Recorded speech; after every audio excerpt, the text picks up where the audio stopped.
पहिलाच तू ज्याला बोलला लिरिसिस्टला, तो आल्यावर एक पहिलं वाक्य बोलला, मी 5वीत असताना तो सिनेमा बघितला होता. इथेच माझं ना कम्प्लीट पुट ऑफ झालो होतो मी. आपल्या सगळ्यांची वय हा एका वाक्यात त्याने ना सगळ्यांची वय त्याने मेन्शन करून टाकली. पण एक खूप चांगली कॉम्प्लिमेंट मला परवाच मिळाली. मी म्हटलं, कोणातरी म्हटलं मी की 3:30 आता येतोय. सो दॅट पर्सन सेड की यार इतकी वर्ष झाली अंकुश चौधरी अजून तसाच दिसतो रे. क्या बात. पण माझ्या बाबतीत 3:30 ऑफकोर्स आमच्या सगळ्यांसाठी खूप स्पेशल आहे. एकच आठवण सांगतो मी, जास्त सांगत नाही.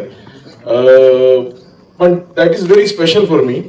3:30 ज्यावेळी आम्ही सुरू केलं ना, तर त्यावेळी ना हिरोईन फायनल होत नव्हती. आणि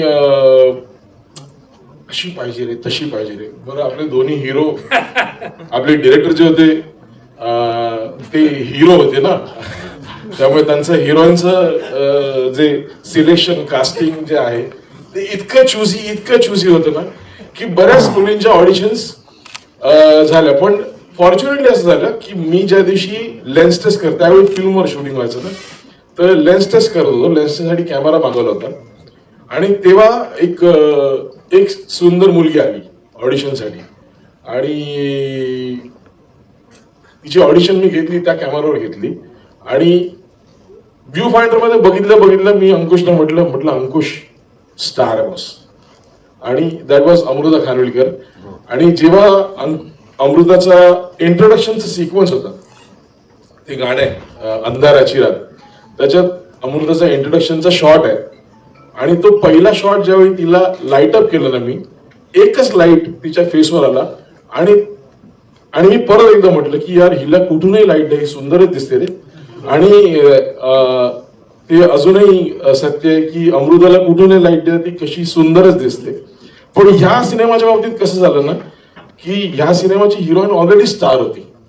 ओके, रिंकू ज्यावेळी आली त्यावेळी माझ्यासाठी असं होतं की स्टार आहे ना, इतनी बडी स्टार आ गई.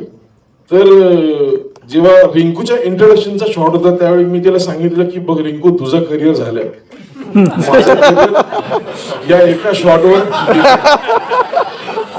तर मी जो लाईट दिला ना तो प्लीज घे.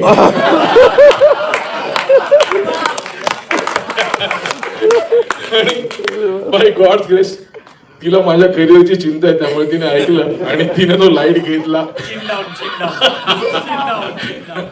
पण रिंकू या सिनेमात खरंच खूप सुंदर दिसते. वाह, क्या बात है. जोरदार टाळ्या संजय सरांसाठी. Amit sir, Nitin sir, Ajay sir.